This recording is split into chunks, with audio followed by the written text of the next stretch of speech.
One of the most common questions I receive concerns The Division 2, and more specifically, is it worth buying? And as someone that has been with this franchise since March 2016 and has literally built his channel around covering this IP, I think I can give a pretty accurate description of what to expect. Now, this insight comes from several thousand hours in the original Division game, plus another 1,500 plus in the Division 2. And so, let me give you my honest thoughts and impressions to the question, is the Division 2 worth buying in 2023?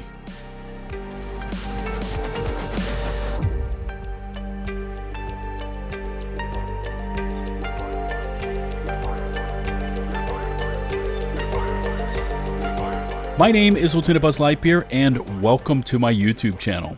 Today we are popping the ultimate question, is the Division 2 worth your hard-earned money in 2023? And this is a question with more than a few layers and will undoubtedly also elicit more than a few different responses.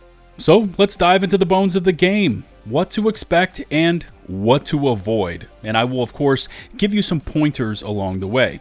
Now, for all of you possible new additions contemplating whether to buy this game over on Steam, which is now possible as of January 2023, here's your crash course in everything The Division 2. First off is the concept of the game itself, and there really is nothing like The Division that you can currently purchase and enjoy. Sleeper cell government-trained agents activated after society crumbles under the weight of a global pandemic, all tasked with saving what remains. This kind of took on the aura of the new real, especially in the times of COVID, almost bringing the narrative of The Division to life. Now, in this second installment, The Division, that's what you and your other agents are known as, are now sent into Washington, D.C. and the surrounding areas to bring order to the lawless and begin the rebuilding process. Right out of the gate, if you are into PvE content, there are some good hours of content to tackle here. There is a full progression system from 1 to 30 that steadily increases your power levels as well as the enemies you are fighting. This works in tandem with the story-driven missions versus the various warring factions currently inhabiting DC. Add in a fairly robust gear game, tons of different weapons, all with additional stats and talents, and of course agent talents and high-tech skills, and The Division really gives you a lot to interact with. The game itself is beautiful to behold, and although I personally preferred the snowy streets of New York City, the featured setting of the first game, still, on PC, The Division 2 is stunning. And as far as I know, all next-gen consoles are all 4K compatible and up to 60 FPS ready. There is also the use of a third-person perspective here, which allows you to see and relate to your agent profile. Cosmetics are readily available, and as you change out your gear, so will your loadout visually alter with those additions.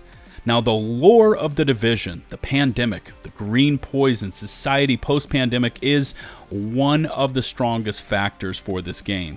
Even with The Division 2 being 4 years old, the story is still slowly unfolding with seasonal updates. This lore is further enhanced by novels and future expansions in coordination with this mainline title. Outside of the standard Washington, D.C. map are multiple other areas to tackle. The Warlords of New York DLC, which I will speak on in a bit, was added to the live game a year after launch and unlocks a full bevy of missions and new factions to tame. There's also separate missions in areas such as Camp White Oak, Coney Island, Kinley College, Pentco Fairview Power Plant and its Countdown game mode, the Summit, basically an upwards dungeon grind through a skyscraper, the Pentagon, and DARPA Labs. 8-man raids were new to The Division 2, consisting of Operation Dark Hours and Iron Horse, designed to test your in-game builds to their maximum potential. And finally, legendary strongholds are available to play, including Roosevelt Island, District Union Arena, Manning National Zoo, and Tidal Basin. Now, on top of all of this PvE content, the open world itself is alive and really packs a punch. A dynamic spawn system, tested towards the end of the original Division game's lifecycle, is on full display here in The Division 2. You'll see packs of roaming enemies that will frequently intersect on your position, adding a layer of danger to your explorations. So, in terms of just PvE content, this game is solid and varied, especially if someone wants to log on, maybe get in a bit of action, save, and then continue that story in a few days. But you will definitely want to own, dare I say, you must own the Warlords expansion if you want to interact with a good portion of this content. This includes a full gear score increase, the entire NYC portion of the map, and more recently, the manhunts and seasons, which are not available to players unless they own this DLC.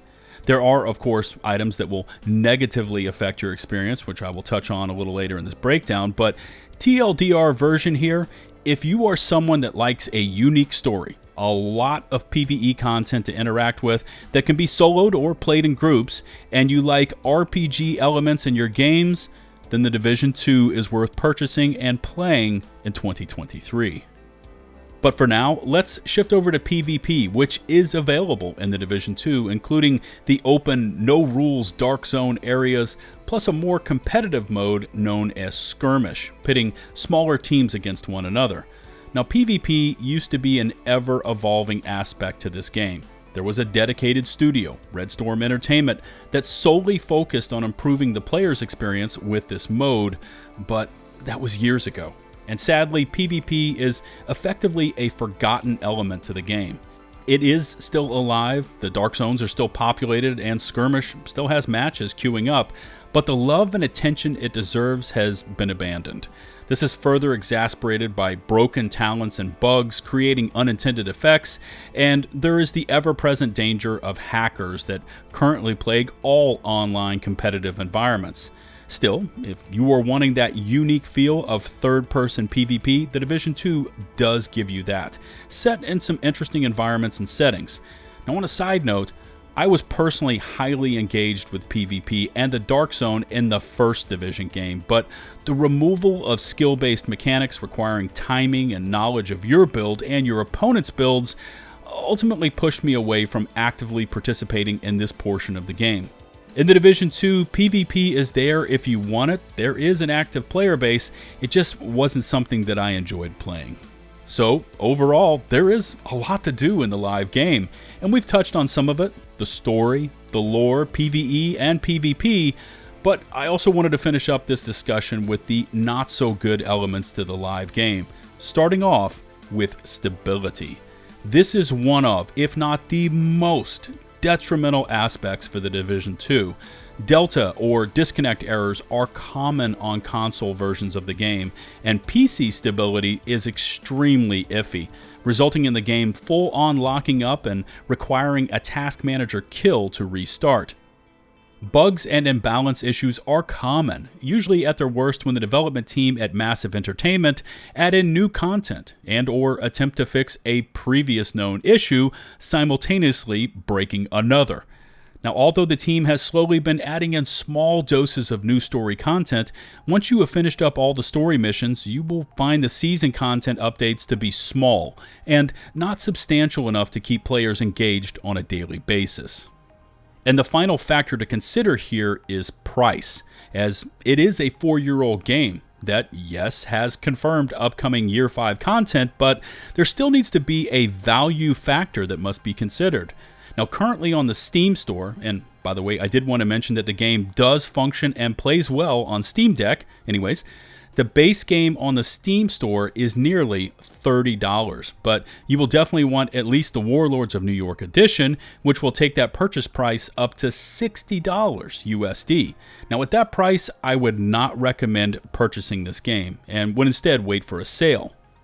The PlayStation Store mirrors that of the Steam pricings, as well as the Microsoft Store, and by the way, there is some sort of free trial available through the PlayStation Store. Again, at these prices, hold off for now and monitor for some sort of sale and then pick up the game. Now, the outlier is currently for PC on the Uplay Store, which is Ubisoft's in-house launcher, as the Ultimate Edition is sitting at just $24 USD. So those of you on PC that were considering purchasing the game through Steam, here is the alternative. But be forewarned, the game will not function on your Steam Deck as you are purchasing through a different store. All in all, and just to repeat it again, I can recommend purchasing the Division 2 in 2023. Just as long as you know the potential problem areas before making that purchase, and also that you get the game on sale. As always, I look forward to reading your feedback in the comment section below. If you liked the video, maybe consider hitting that big, beautiful subscribe button and ringing the notifications bell to receive my latest upload alerts. If you could take a few seconds more to rate and or share this video, that would also be greatly appreciated. You can find and follow me on Twitch, Twitter, and over in my open community Discord server, which boasts an active and engaged OG Division game and Division 2 community. Links to all my socials, including a Discord invite link, can be found in the video description and pinned comments below. Thank you to the over 115,000 of you that have taken the leap and hit that subscribe button, and a special thanks goes out to the Buzz Battalion patrons over on Patreon. Until the next one, this is LtBuzzLitebeer, signing off.